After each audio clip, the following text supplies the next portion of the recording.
multiple sclerosis, paramagnetic rim lesions are also called PRLs, are a subset of chronic active lesions which are characterized by iron-laden active macrophages and macrophages, which can be identified with quantitative susceptibility mapping. And these lesions constitute only 5 or 10% of overall all lesions. And these PRL lesions were found to be associated with cognitive impairment and motor impairment in cross-sectional studies. And there's a limited data regarding the influence of PRLs on long-term disability. So in this study, we wanted to investigate the relative importance of PRL compared to other clinical and other neuroimaging features in predicting disease evolution in a longitudinal study. So for this study, we used 96 MS patients, and we had longitudinal EDSS to measure disability change. So as I explained before, EDSS is range between 0 and 10. 0 means no disability and 10 means death due to MS.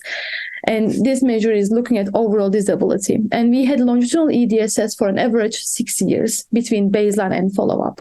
And we identified the PRLs using quantitative susceptibility mapping, QSM, to distinguish PRL and non-PRL MS lesions.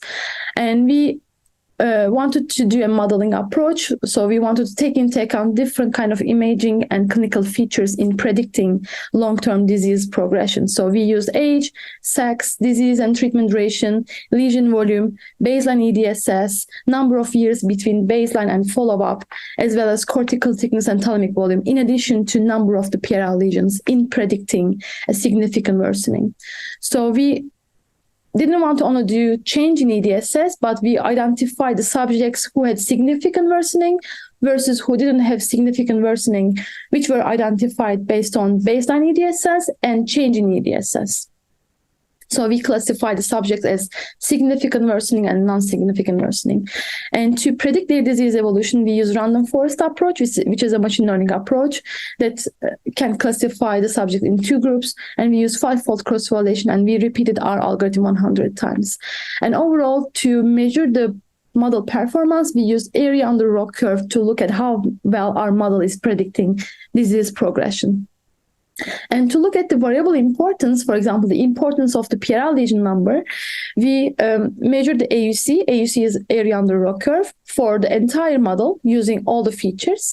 And if you wanted to investigate the variable importance for a specific feature, we pulled out this feature and repeat this algorithm and computed the AUC.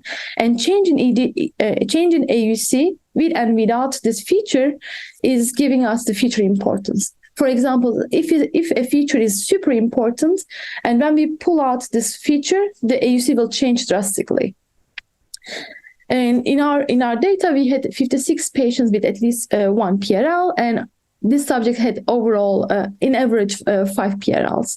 And only 13 out of 96 patients had significant worsening in EDSS over 6 years.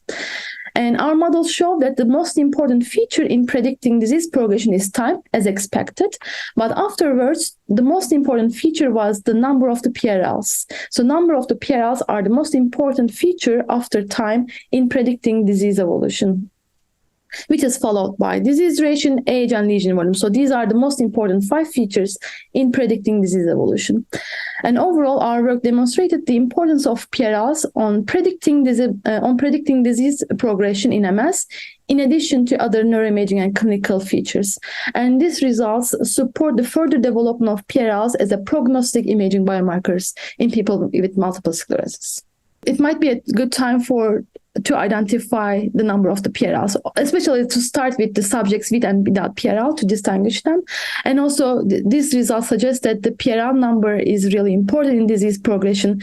So maybe the disease-modifying treatments can be changed based on the number of the PRLs or based on the existence of the PRL lesions in people with multiple sclerosis. So this needs to be further investigated by clinical studies in clinical treatments.